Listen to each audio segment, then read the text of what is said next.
Hey guys, I'm Ryan. Behind me is my 2017 WRX STi, and today we're going to be making a carbon fiber front splitter. Let's go!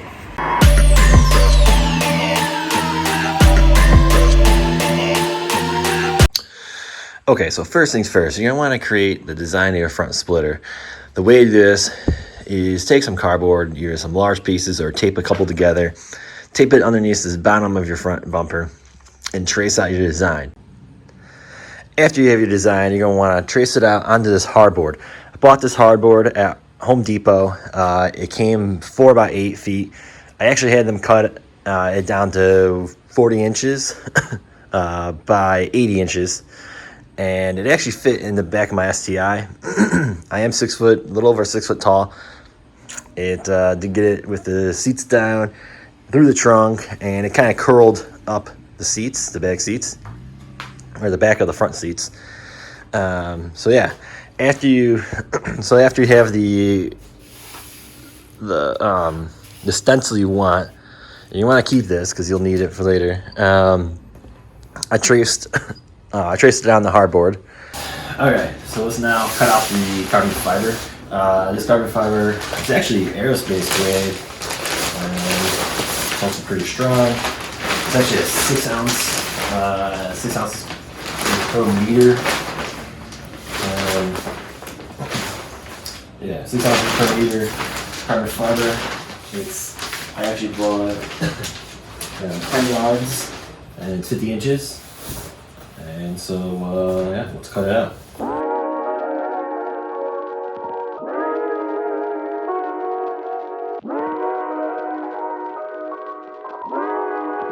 Alphanerd production.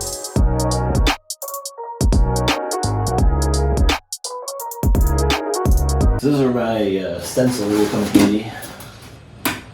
Right down here.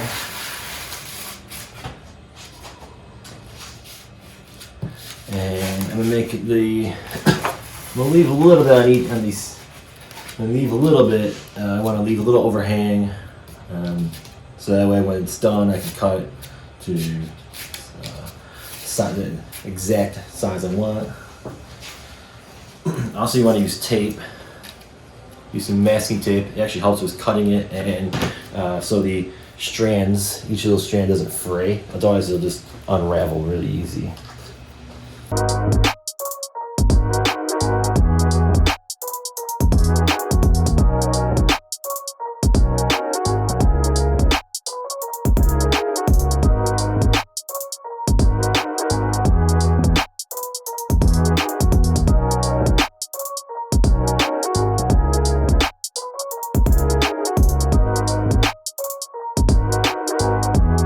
Okay, after you have everything taped off, you want to cut it out. You're going to want some, a good pair of scissors, industrial scissors.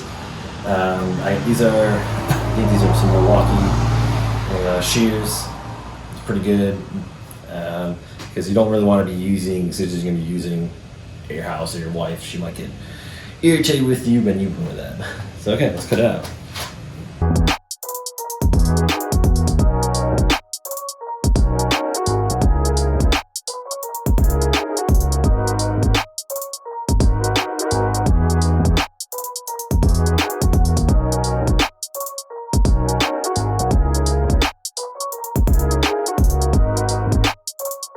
Alright, so now that I have my first layer all cut out, roll it up, save it for later, and cut many more.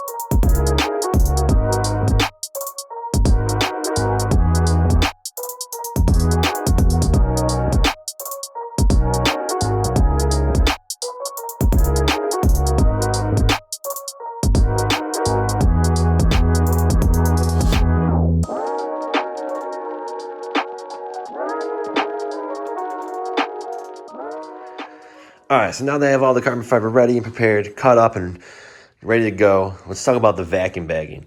So I bought this vacuum off Amazon. It was like 60 bucks, nothing special. It seems to work pretty well. I bought some little fitting and some tubing. It's about 10 feet. And then this other fitting and this other clamp that goes, they'll go into the vacuum bag.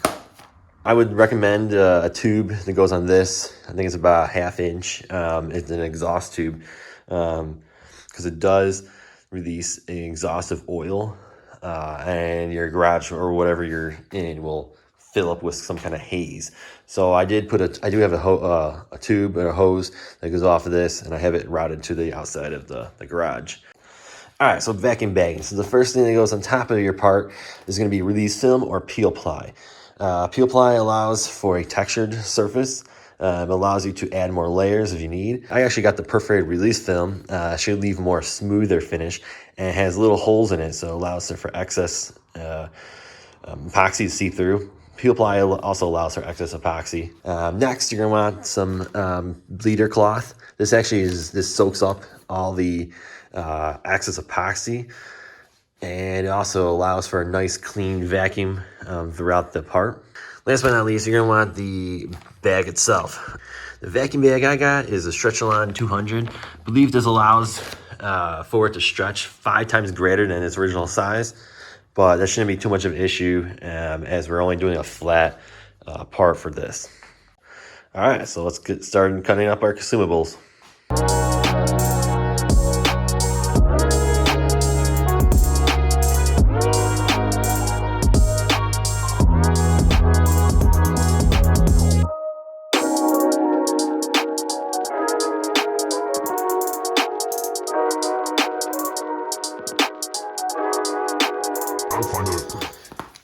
Here you can kind of see the perforations of the perforated release film. See, it has his holes, so it should allow like I said, the excess epoxy through. Now that we have all our consumables ready in the stage, now we're going to want to prepare the surface of our mold. We're going to want to use a mold release. That way we can remove the part after it's done drying, or I guess epoxy doesn't really dry, but cures. So you can buy a dedicated mold release. They're not overly expensive, but this SC Johnson's paste wax seems to do the trick. It's pretty cheap. It's like $6 at Home Depot. It's readily available. Unlike the mold release, you might have to order it. Probably you can order it from Amazon. But like I said, this is fairly cheap and readily available at your local hardware store. This is just another brand. I was kind of running low on this, so I had to get this one. So yeah, let's start preparing it. It's basically like waxing a car. You put it on, let it dry a little bit, and buff it off. So I would recommend at least 3 layers. That way we know for sure your part will not stick to your mold. So let's go.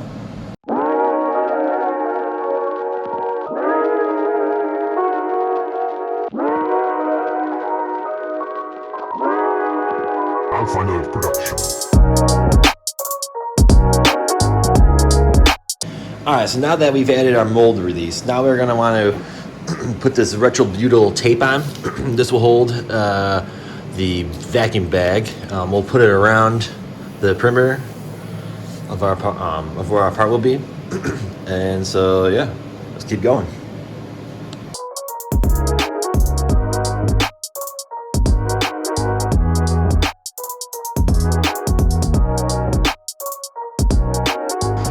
All right, so oops, I kind of ran out of tape, the butyl tape, whatever it's called, but luckily I had a little wad of it left and kind of stretched it. So yeah, hopefully it works. It should. It's pretty sticky. It's pretty tacky. It should hold the vacuum bag still. So, all right. Well, it's time to get to the fun stuff. Next, we're gonna want to put down the first layer of epoxy, and yeah, let's get to it. All Alright, so this is the epoxy you're going to want to use. West Systems epoxy. It is by far the best. You're also going to want to pick up some of these pumps. It makes it so it calculates exactly the right ratio that you want. It's one pump, that's it. Alright, so this is when all the fun starts to begin. We're going to start laying our epoxy, laying our carbon fiber, and we're going to start finally building our car part. Alright, so I'm going to do like 3 pumps each to start with, see how much epoxy it is. I'm going to try to spread epoxy first in the area where I did the wax. So yeah, let's go.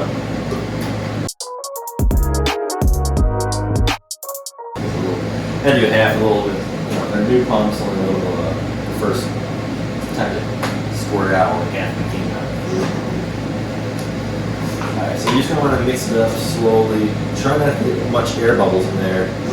The air bubbles will make your part have imperfections, and ultimately will lead to your part not being as strong as it should be. So, do a quick little mix. See from there. But the epoxy resin is actually clear, but the hardener is like kind of like an orangey bronze. But when it dries, it'll dry perfectly clear. So I'm just going to do a little line, a little drag of epoxy here.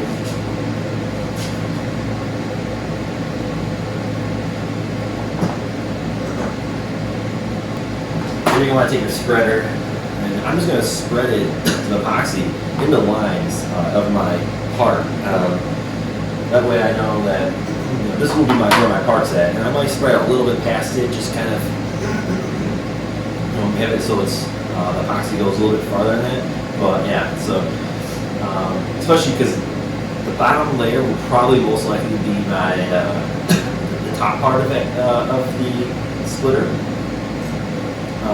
So you want to make sure you have a nice even coat on the bottom, which will ultimately be then the top of your part.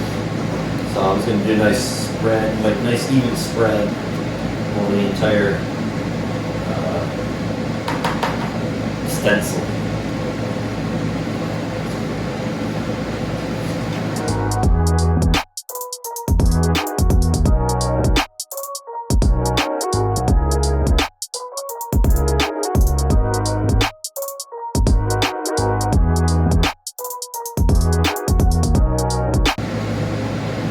If you have a little excess right here, it's not going to be too bad, especially in the first layer. You want to have a little bit more on your first layer, just to make sure that, like I said, it's going to be the layer that's going to be visible. So you want to make sure that layer is the best looking, which ultimately means a little bit more epoxy than usual.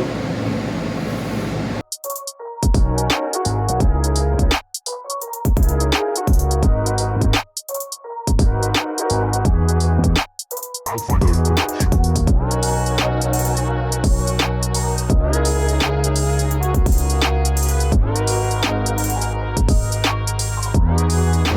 Alright, so I put my first initial layer.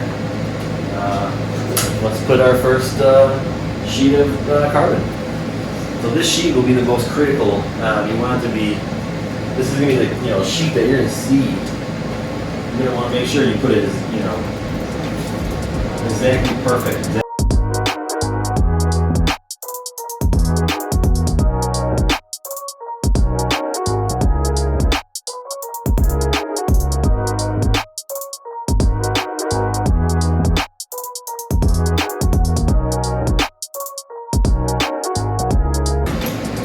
Kind of use the roller for a second. Actually, there's little grooves. Should help get the air out. Also, should help push it all down. It also straightens out the weave, so that's pretty good. Handy. You can see actually I see the leaf actually straightening out as I do it. Pretty good.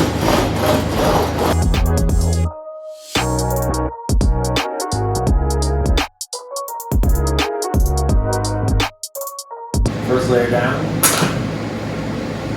Only a few more to go. So I'll pump some more epoxy.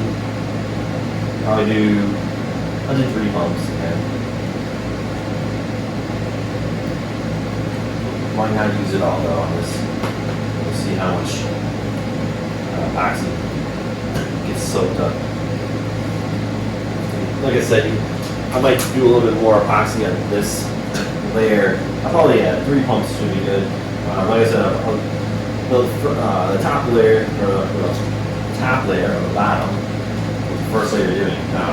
Definitely it's good to have a little bit more epoxy than, like I said, you normally would. So that way, you have a nice clean looking part.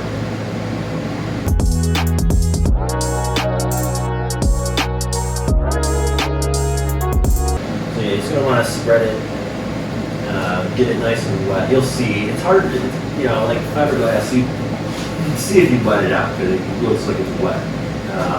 It's actually almost clear. But carbon fiber, it's a little harder to notice because it's black. You can't see that it's wet. And you're gonna want to, like I said, the first layer pretty wet.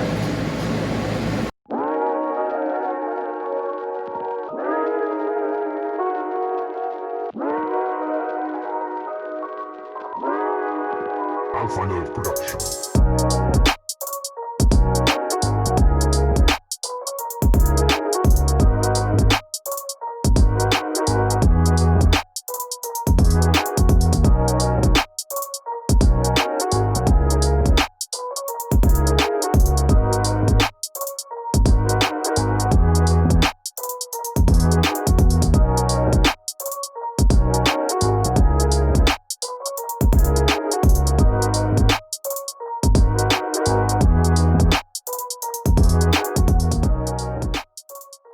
Alright, so we finished putting down all of our layers of carbon fiber.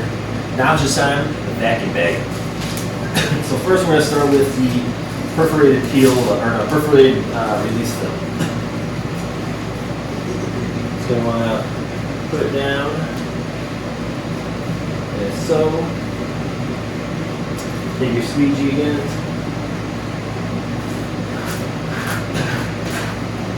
Squeegee it out.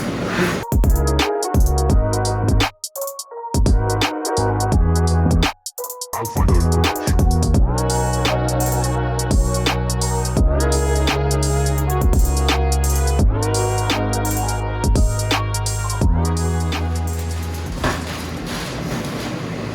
Alright, now that we did our release film, now we're going to lay it down in the breather. This will allow us to get a nice even pressure on the entire piece. And then it also soaks up any leftover resin.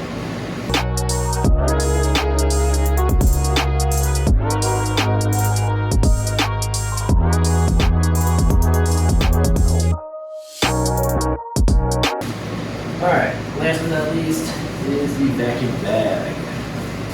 So now we're going to want to take off all of the backing of the butyl rubber so we can stick the vacuum bag to it.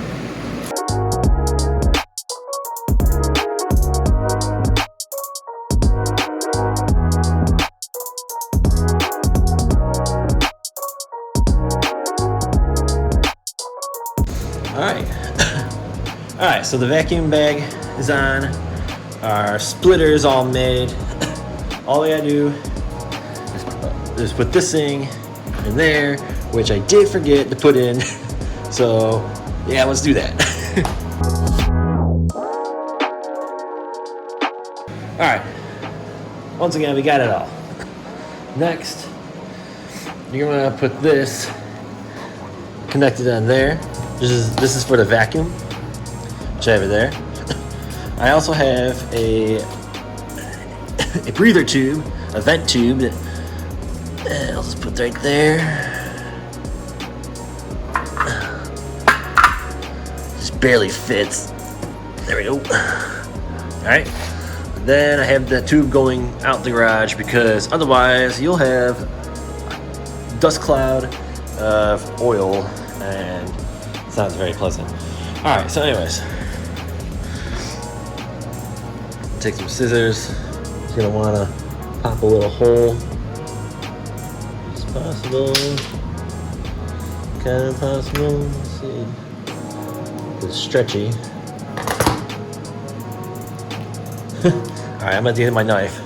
So this thing is extremely stretchy. It barely wants to make a hole, but the knife will do it. Alright, so now you're just gonna wanna put this in there. It just kind of fits in, and you twist it tight. And then you can turn the vacuum on.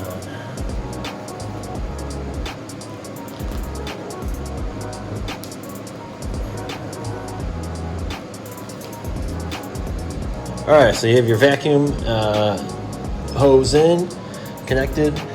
Now you just want to turn the vacuum on. And let's see. So yeah, you can see it sucking. Looks like we're gonna have some leaks somewhere. Not sucking down as much as I would like it to. Yeah, it looks like. So I'm gonna go check and see where it leaks. You can just usually check by just putting your ear up there and just find where the leaks are. So we're looking pretty good. It's actually getting a pretty nice vacuum now. It's really sucking down. And yeah. Alright, there we go. Splitter is all layered up, vacuum bagged. The vacuum's going, nice and sealed. I don't really hear any leaks, don't feel any leaks. Pretty smooth, pretty solid. It's about 6 o'clock p.m. now. I'll probably let it run for about 6 hours. Probably come back around midnight, just shut it off, and let it just hang out, let it just still cure, and then probably tomorrow morning I'll take a look at it. See you then.